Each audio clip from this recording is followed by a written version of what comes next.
Good afternoon and welcome back to another episode of RSI in the Classroom. I am Elisa Cooper, and in this episode we are talking about using technology tools and analytics to help us to monitor and track student participation and engagement in our online classes. So we know that that is the goal of RSI, is to ensure that we have this engagement. But how do we know if it's going on? Like, we might be thinking that we're doing it, but from the student perspective, do we know what they're thinking and what they're doing? And how do we address that when we discover that students are not doing what we hope they are doing? A lot of times we just rely on the grades, and that's a good indicator. If a student's failing, obviously they're missing something and they're not doing something. But that's not always a sign that students need help. And so I'm going to show you a couple of ways to both keep students informed about their progress, but also for you to tap in to see how they are engaging with your course content and how they're doing. Now, there are going to be a lot of different ways that we can do this, but since we all use one common element, Canvas, I'm going to focus on that.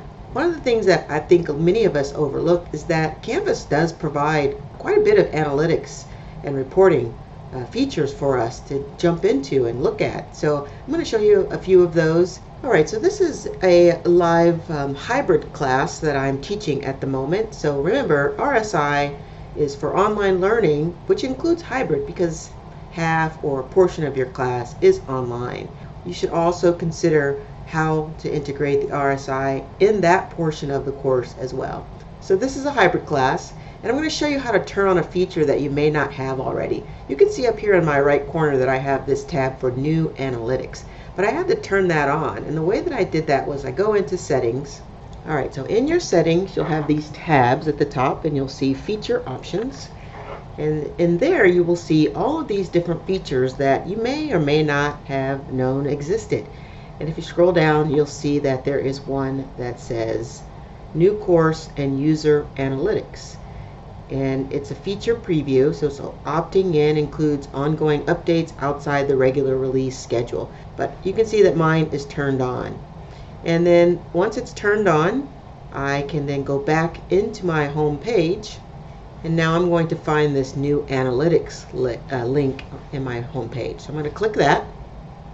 Now in here you'll see some interesting data, but I can also look at this new feature called online attendance. And this is one of the things that you can do for your online courses to track their attendance.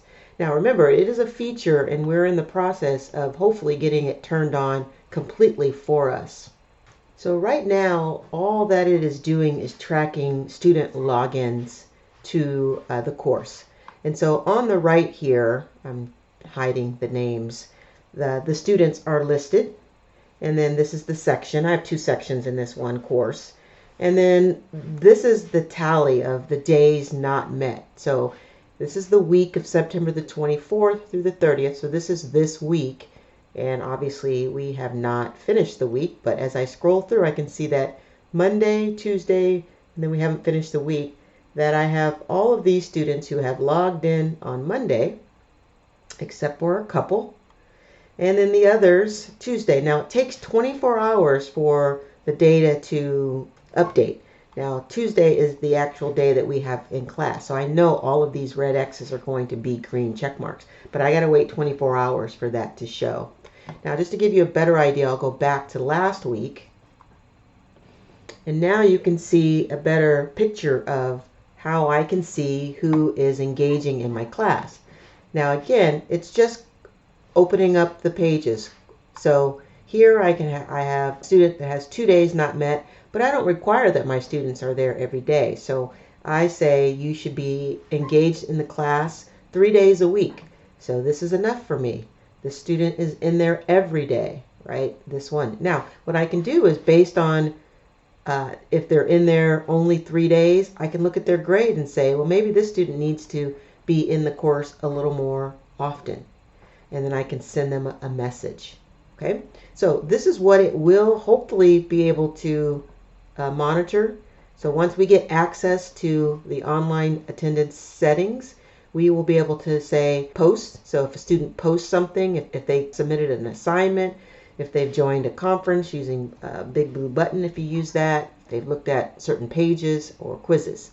And all of those things will then be what determines whether or not a student has attended for that day. But right now, the default is just student views, and that's good enough for what we might want to do here initially. But I just wanted to show you that eventually we might be able to narrow it down a little bit more, and that's going to be good data for us. I can also turn on the Sunday and Saturday as well. We know that students often do work on the weekend, so in an online course we want to count that if you're going to be monitoring or making judgments based on when they are attending. So what else is in here? If I click on the student tab, I will get a list of my students, and I will see their current grade, percent on time, do they submit their work on time, when did they last participate, and this is another key element too for you to gauge whether or not your students are participating in the online environment or engaging with the course. So if you look at this and see that it's been a week since they've been here, technically they've been absent for a week, and that should take some action on your part. The last page view, this is the date there. So this is when they've submitted something. So what, was it a discussion? Was it an assignment? Was it something that they actually had to do, participate in? And then this is just if they've opened up a page. A lot of students will open up, look at it, go, oh gosh, I'm failing, I'm just going to get out of here. And boom. So if you're just looking for this last page view, that is not what we consider participation, and that should not be their last date of attendance or anything like that. That's just the last day they looked in. And then their page views. Now I use page views to tell me a little bit about a student. So if I have a student who is 88% and they have over 1,000 page views, that's quite a bit, right? And I base it based on what does an A student do. But then you'll have students that have like only 491 views and they have a C. So I really feel like that student should be doing better than a C, and it's probably because they're not spending enough time in the course doing things and looking at and reading the content. So I might send this student a note saying, hey, I noticed that you're not spending enough time in the class, and give her some suggestions of what she can do to improve. Okay, and this one, same thing. You have a student who has a lot of views, but then they're still not doing quite as well as you would hope. So it's not clear why that might be, but I would send this student just a note to ask, what's going on, and if there's anything that I can do to help, and ask them why they think their grade is so low at that time. So these are just starting points for conversation, and that's the whole point behind RSI, is that you're finding ways to engage the students in a personal manner to offer help. Okay, so if I click on the Reports tab, I can run a report on missing assignments, late assignments, excused assignments, my class roster if I need that for whatever reason, and then my course activity. I haven't run all of these reports yet, but they can be very useful for many different purposes.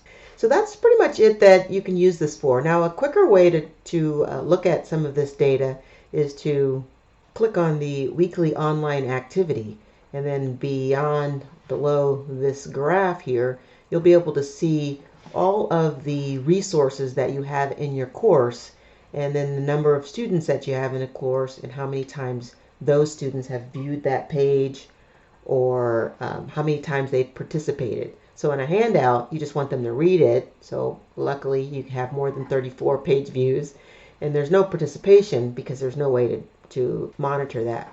But in a lesson where students are actually doing something and submitting something, I can see that I had 26 of 34 participants. Now this would help, not necessarily addressing students who need help, but maybe addressing problems that might be in the course. If students are having trouble completing this lesson, you will see that not very many of them have participated, and you'll probably wonder why. And so in that case, you can make judgments based on viewing this data. All right, so now I'm just going to show you a couple of quick things that you can do in your gradebook. I'm sure most of you are aware of all of these things. So one of the things that I like is that students are not aware that they're failing if you have blank spaces in the gradebook. So it's not until you actually enter a 0 because they haven't completed it that students will realize that, oh, my grade is affected by missing that assignment. And so if you go into your settings and then you'll see here that late policy. And so what I do is I say any missing grade receives a 0, and then I have my late work policy, which is 10% off for each day. And what happens is as soon as the assignment due date passes, students that haven't submitted all receive a 0. Now I update that later, for whatever possible reason that there is for doing so, but it does initially show students what happens to their grade when they don't do those assignments. And of course, I'm sure you're all aware that if students have not submitted and you want to message the ones that haven't, you can always just click and then choose what the criteria is going to be. They haven't submitted it or they've scored more than a certain thing, and you can quickly send a message to all of those students at once. And then lastly, I use my gradebook to do a quick check each week. I sort the grades by high or low to high just to see who is not doing very well, and then I can contact those students. And what I do is I click on the name, and then this pops up on the right side, and I can see what assignments student has missed, what's missing, what's their grade, their last login. So this student is regularly coming to class, but he's not doing any work. And so now I can check in the new analytics to see if I wanted to dig deeper, or I could just quickly send him an email by clicking this envelope button right there. And so I do this on a regular basis, weekly. I will go in and I will email students.